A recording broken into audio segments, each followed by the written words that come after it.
So the very first thing about this concept number 4, मैं आपको फिर से एक बार ये चीज बता रहा हूँ। रिकग्निशन का मतलब होगा हमें एसेट को बुक्स ऑफ अकाउंट में लिखना है या नहीं लिखना है, उसका डिस्कशन होगा। Whether the asset is to be recorded in the books of account और नॉट। और अगर रिकॉर्ड करना है, if at all we want to record, then we need to find out the value. Measurement करना पड़ेगा। Measurement means what value should be put up for the cost of asset। तो initial recognition की बात की थी मैंने आपको कि हम जब भी फर्स्ट टाइम एसेट को बुक्स ऑफ अकाउंट में, दैट इज बैलेंस शीट में अगर रिकॉर्ड करते हैं हम उसको, बैलेंस शीट में एसेट साइड, तो कौन सी वैल्यू पे उसको रिकॉर्ड करना चाहिए। इसके लिए हमारे पास तीन ऑप्शंस हैं कि अगर हमने उसको by way of cash payment खरीदा हो तो, सेल्फ कंस्ट्रक्शन किया होगा तो क्या है, और उसको एज एन एक्सचेंज लिया होगा तो असेट का कॉस्ट कितना आएगा।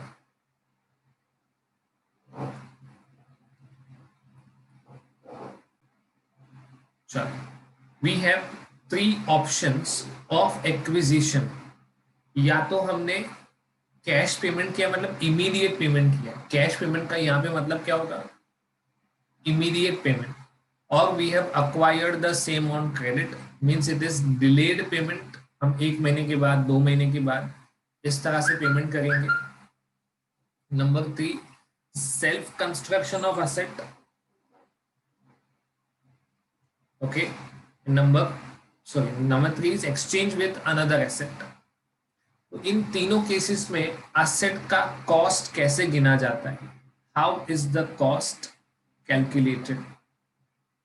ओके, चलो, सबसे पहला ऑप्शन है asset is acquired by payment of cash और it is acquired on credit.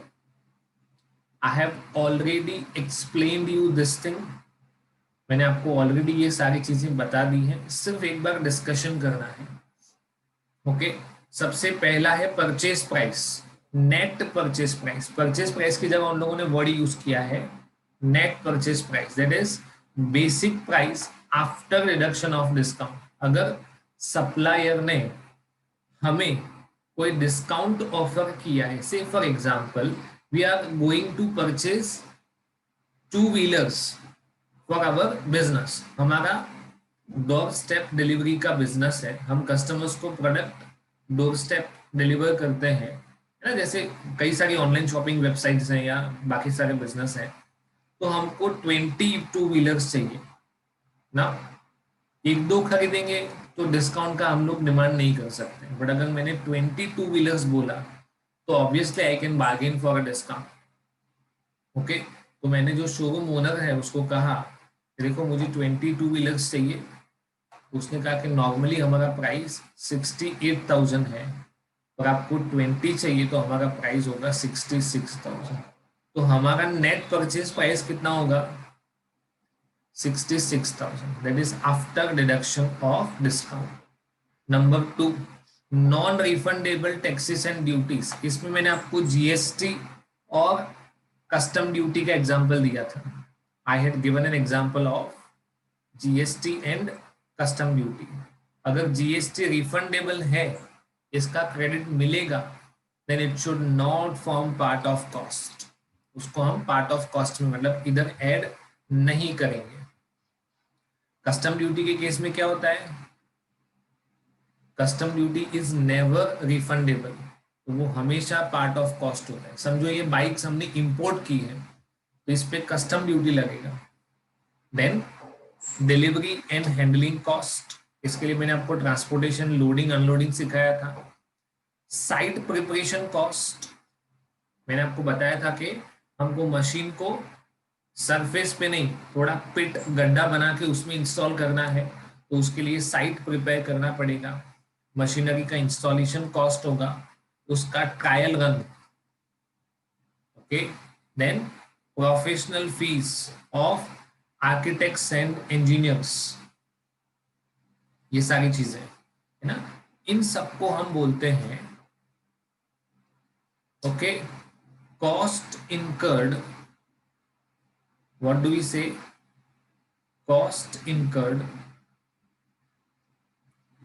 To bring the asset.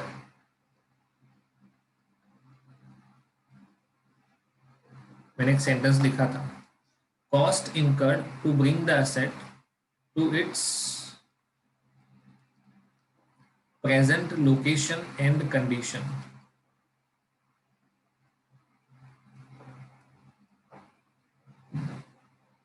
हमको एसेट को जिस तरह से इस्तेमाल करना है, या तो इसको ऐसा भी बोल सकते हैं, जब तक एसेट रेडी टू यूज नहीं हो जाता है तब तक का सारा खर्चा हमको एसेट की कॉस्ट में ऐड करना है. इसके बाद एक और चीज दिखाई थी, डीकमीशनिंग कॉस्ट. याद है सबको डीकमीशनिंग कॉस्ट? Yes sir. वाला एग्जांपल दिया था है ना, कि बिल्डिंग को 30 साल के बाद हमें डिस्ट्रॉय करना पड़ेगा तो उसका भी खर्चा होगा. या तो आज मशीनरी को इंस्टॉल किया है, 10-15 साल के बाद जब उसको बेचेंगे तो उसको अनइंस्टॉल करना पड़ेगा. ओके, तो उसका डीकमीशनिंग कॉस्ट. अब इसके प्रेजेंट वैल्यू का क्या मतलब है, why this word is return, वो हम लेटर ऑन डिस्कस करेंगे. ओके, अभी आपको बेसिकली क्या समझना है कि फ्यूचर में जो खर्चा होने वाला है डीकमीशनिंग का, उसको भी हमें कॉस्ट ऑफ एसेट में ऐड करना है. Okay, any directly attributable cost, देखो लिखा है ना, to bring the asset to the location and condition necessary to operate. Asset को उसकी यूजेबल कंडीशन में लाने का कोई भी खर्चा हमें माइनस करना पड़ेगा, सॉरी ऐड करना पड़ेगा. Apart from that, trade discount, rebate, government grant, है ना, ये भी समझा देता हूँ. What is a government grant? Whenever we say for example, हम किसी बैकवर्ड एरिया में जहाँ पे इंडस्ट्रीज नहीं है, जॉब्स नहीं है, ऐसी जगह पे जाके बिजनेस शुरू करते हैं तो वहां के लोगों को एम्प्लॉयमेंट मिलेगा, काफी सारी चीजें डेवलप होंगी. तो गवर्नमेंट हमें इस चीज के लिए मोटिवेशन देता है ना, कि आप अगर इस पर्टिकुलर एरिया में, ओके, जैसे आंध्र प्रदेश है, तेलंगाना है, वहां पे कई सारे बैकवर्ड एरियाज है, उत्तर प्रदेश है, बिहार है ना, गुजरात में भी कई सारे एरियाज हैं जो बैकवर्ड हैं. तो वहां पे जाके अगर आप अपना बिजनेस शुरू करते हो, मैन्युफैक्चरिंग प्लांट डालते हो, तो गवर्नमेंट आपको आपकी मशीनरी की जो कॉस्ट है उसका 20% एज अ सब्सिडी दे देगा. सपोज मैंने 100 करोड़ का मशीनरी इंस्टॉल किया है तो गवर्नमेंट ने मुझे 20 करोड़ का सब्सिडी दिया. इट मीन्स मेरे लिए एक्चुअल कॉस्ट कितना हो गया, 80 करोड़, क्योंकि मैंने 100 करोड़ का खर्चा तो किया था पर गवर्नमेंट ने मुझे 20 करोड़ वापस दे दिया. That is called government grant. Okay, तो वो माइनस करना पड़ेगा क्योंकि वो मेरी कॉस्ट नहीं है. It is not considered as my cost, है ना. जैसे मान लो कि गुजरात में कच्छ है ना, वो एडवर्टीजमेंट आता है ना, कच्छ नहीं देखा तो कुछ नहीं देखा. तो वो जो रीजन है वहां पे 2001 में काफी मैसिव लेवल का अर्थक्वेक आया था, है ना, and the entire reason was devastated. तो गुजरात गवर्नमेंट ने तब एक स्कीम निकाला था कि वहां पे जाके जो भी बिजनेस करेगा उसके पास से हम आने वाले 5 साल तक कोई भी टैक्स नहीं लेंगे. या तो अलग अलग तरह की स्कीम निकाली थी, आपको ये बिजनेस करना है तो हम मशीनरी आपको फ्री ऑफ कॉस्ट देंगे, सब्सिडी देंगे. तो व्हेनेवर गवर्नमेंट गिव्स यू, मतलब आपका 100 करोड़ का खर्चा है, उसमें से कितना खर्चा गवर्नमेंट ने दे दिया, 20 करोड़, तो आपका खर्चा हो गया 80 करोड़. गवर्नमेंट ग्रांट आपको माइनस करना पड़ेगा. And this is cost of PPE to be capitalised. To be capitalised का मतलब to be shown in the balance sheet.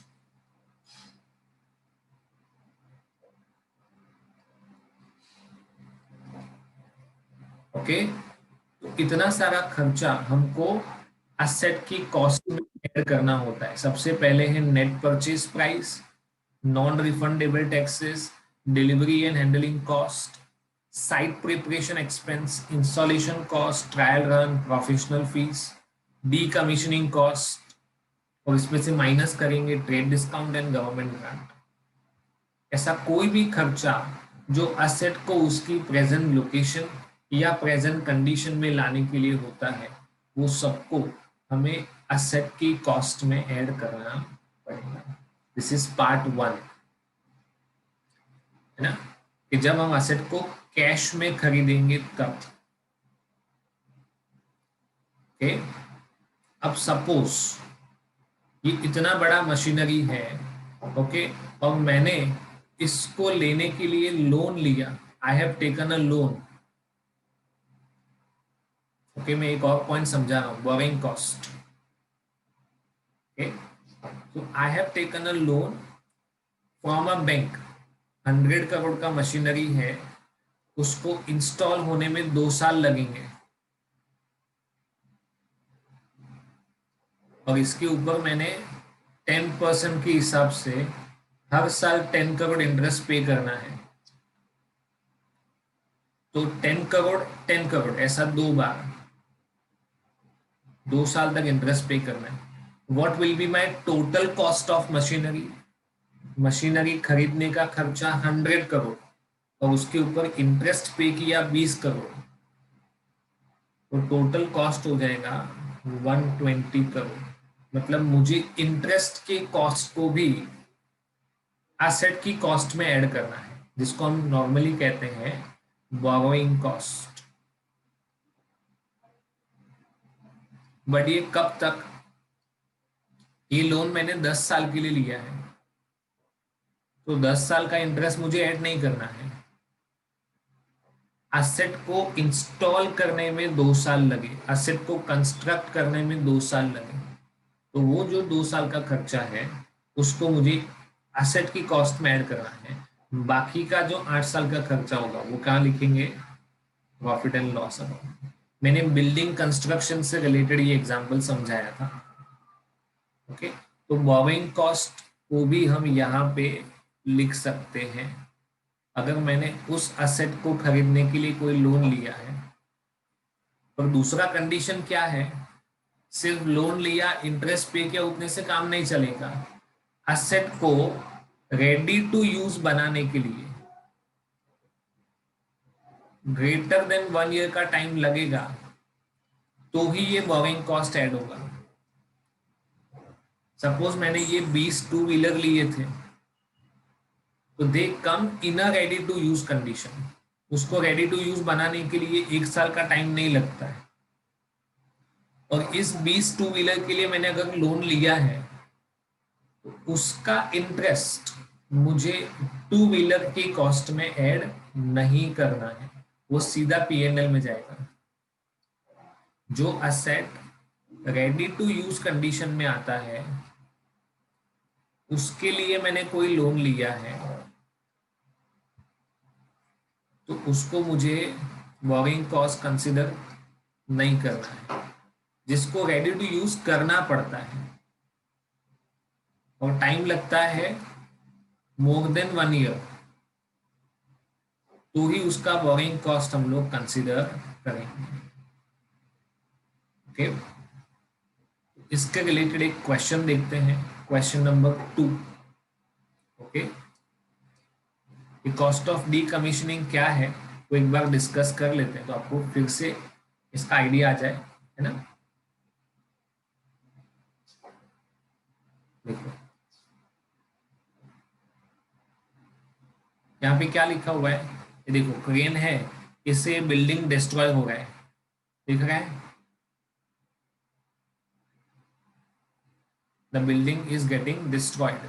तो आज से 15 साल के बाद जब ये बिल्डिंग डिस्ट्रॉय होगा, 30 इयर्स के बाद जब ये बिल्डिंग डिस्ट्रॉय होगा, तो उसका जो डिसमेंटलिंग कॉस्ट होगा, है ना, इवेंचुअल डिसमेंटलमेंट, वो भी मुझे एसेट की कॉस्ट में ऐड करना है।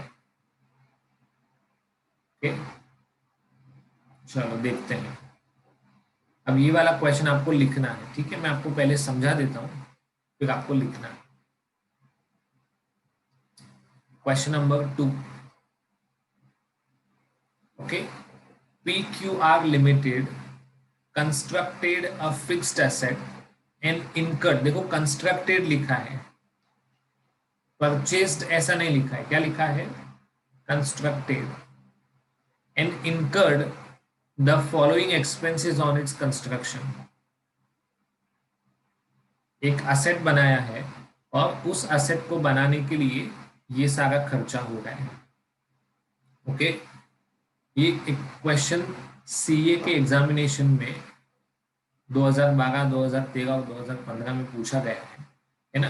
तो तब जीएसटी नहीं था, at that time GST was not there, तो इसके लिए लिखा हुआ है सेनवेट। अब इसकी जगह हम नाम चेंज करके जीएसटी कर देंगे।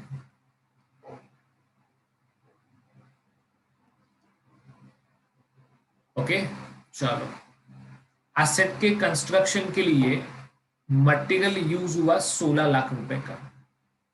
The material used is of 16 lakh rupees. पर इस 16 लाख में क्या इंक्लूडेड है, इंक्लूडिंग जीएसटी ऑफ ₹50,000। मतलब ऐसा देखने जाए तो मटेरियल का कॉस्ट होगा 15,50,000 रुपए और उसमें जीएसटी है 50,000 रुपए। Okay, now what they have said, GST credit is available for 50% of the duty paid। मतलब आपने जितना ड्यूटी पे किया है, what is the duty paid, 50,000 है ना, तो इसका कितना परसेंट आपके पास क्रेडिट अवेलेबल होगा, 50%। ओके, तो ये 50% भी हटा देते हैं, सिंपल लिख देते हैं जीएसटी क्रेडिट इज अवेलेबल। मतलब आपने जितना जीएसटी पे किया है उसका आपको क्रेडिट मिलेगा, क्रेडिट इज अवेलेबल। चलो मुझे इसका आंसर बताओ, ये पार्ट ऑफ कॉस्ट होना चाहिए या नहीं होना चाहिए?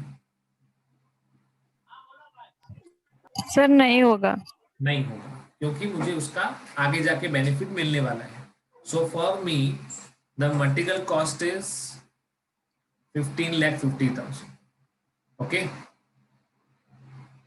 चलो सर ये जीएसटी वाला फिर से समझाओ सर। फिर से बताओ। हाँ सर। नोट करो,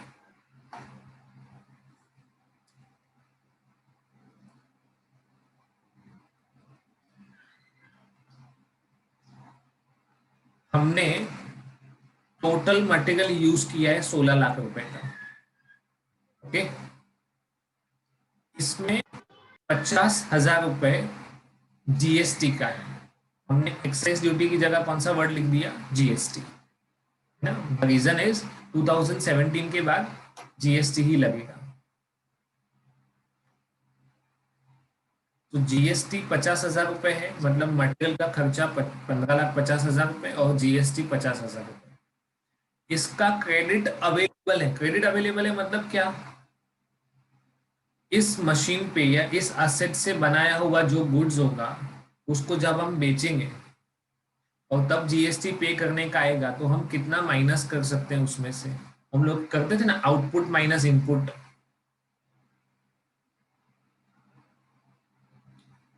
तो ये 50,000 रुपए तब माइनस हो जाएगा, इसका मतलब मुझे इसका क्रेडिट मिलेगा, जीएसटी क्रेडिट इज अवेलेबल।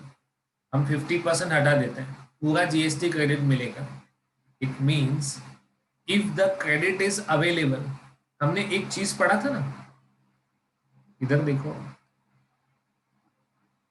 क्या लिखा हुआ है, non refundable taxes and duties होगा तो ऐड होगा। ये रिफंडेबल है या नॉन रिफंडेबल है क्वेश्चन में? Sir refundable. रिफंडेबल, देखो मैंने इधर जीएसटी पे कट किया हुआ है, इसका मतलब मुझे जीएसटी का क्रेडिट मिलेगा तो मुझे उसको कॉस्ट में ऐड नहीं करना है। I am not suppose to add it into the cost. तो मेरे लिए मटेरियल का खर्चा हो जाएगा 15,50,000, 155 4 टाइम्स 0। नेक्स्ट डायरेक्ट एक्सपेंस, ये तो स्ट्रेट अवे ऐड कर देना है। थोड़ा सा ध्यान देना, टोटल लेबर चार्जेस कितना है, 6 लाख रुपए। इसके लिए कितने आवर्स लगे? 600 मैन आवर्स, और वी कैन सिंपली से 600 आवर्स। ओके, इसमें से मशीनरी के इंस्टॉलेशन के लिए कितना खर्चा हुआ? How many hours used for machinery installation? 100. 200। तो हमने खर्चा 200. we have paid 6 lakh for 600 hours। अब इस 600 आवर्स में से सिर्फ 200 आवर्स ही इंस्टॉलेशन के लिए यूज हुआ है।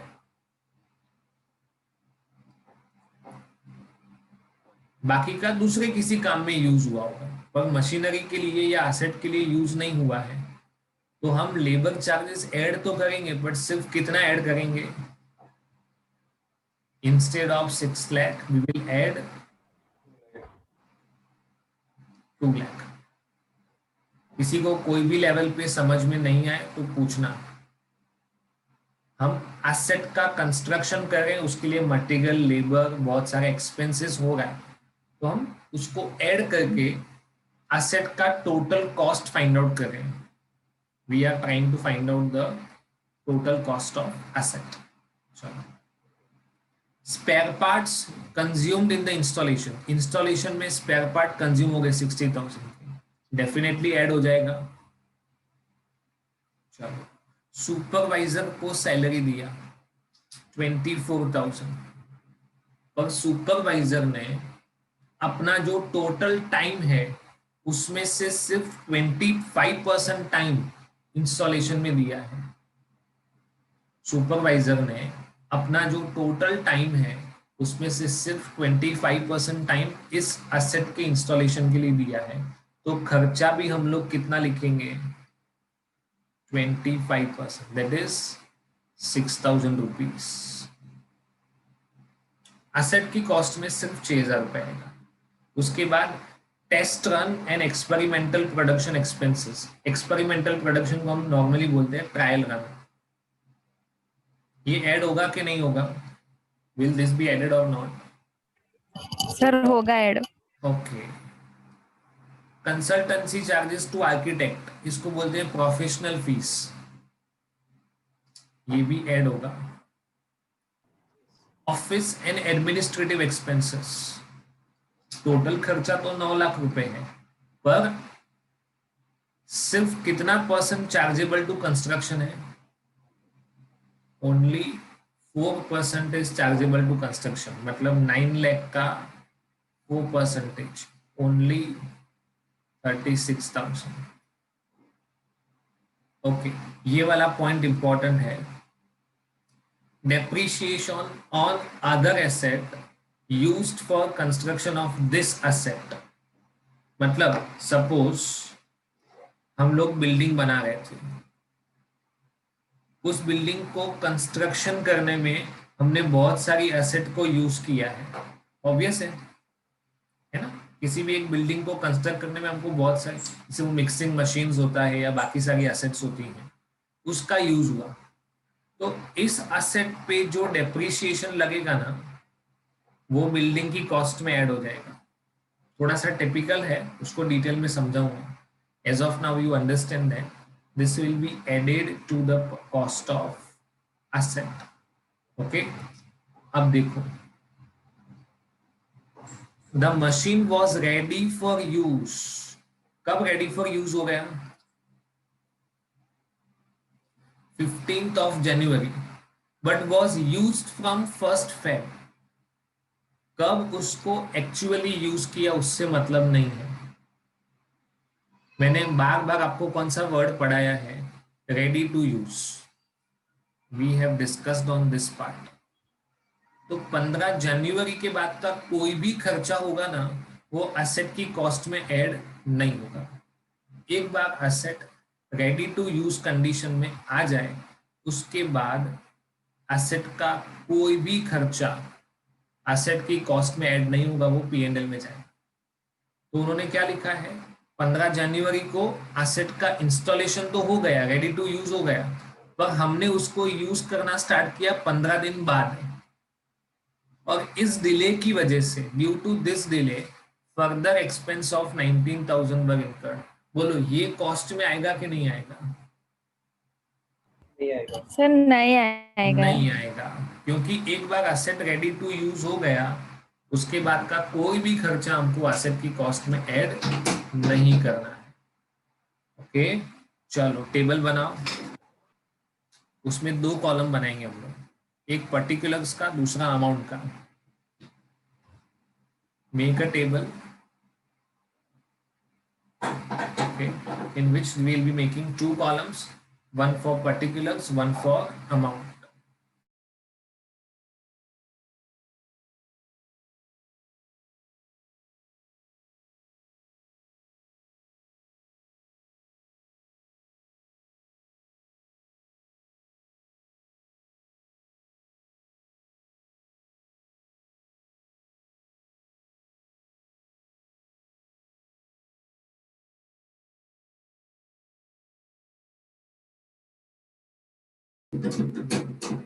इसका टाइटल लिखो, calculation of cost of asset.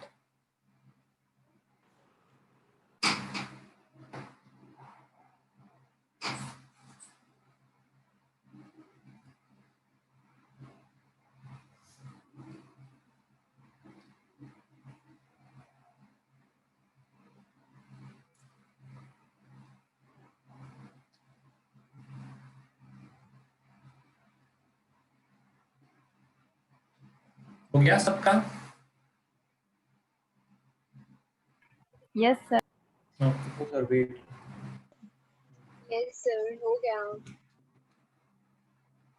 इसमें सबसे दो कॉलम लिखे, एक कॉलम पर्टिकुलर्स का, दूसरा कॉलम अमाउंट का। इसमें पर्टिकुलर्स वाले में लिखो मटेरियल्स, और ब्रैकेट में लिखो net of GST. Sir please repeat. Particulars के कॉलम में लिखो मटेरियल्स, और उसके ब्रैकेट में लिखो net of GST, net of GST. Amount के कॉलम में लिखो 15,50,000।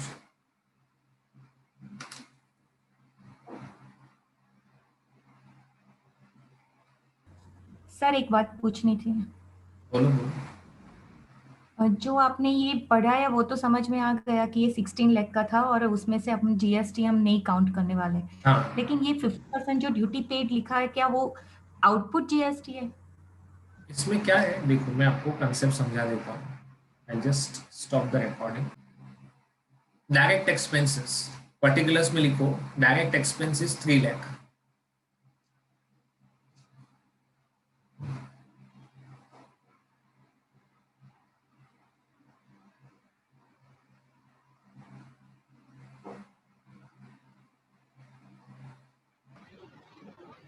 Labour charges, labour charges bracket में लिखेंगे only for 200 hours, only for 200 hours. Amount में लिखेंगे 2 लाख।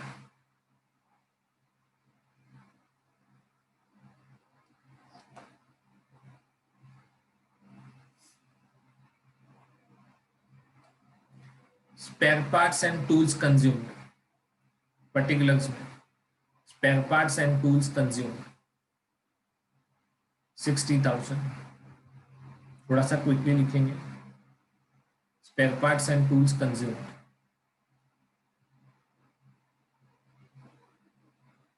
अच्छा, next is salary of supervisor, sir amount में स्पेयर पार्ट्स का अमाउंट 60,000।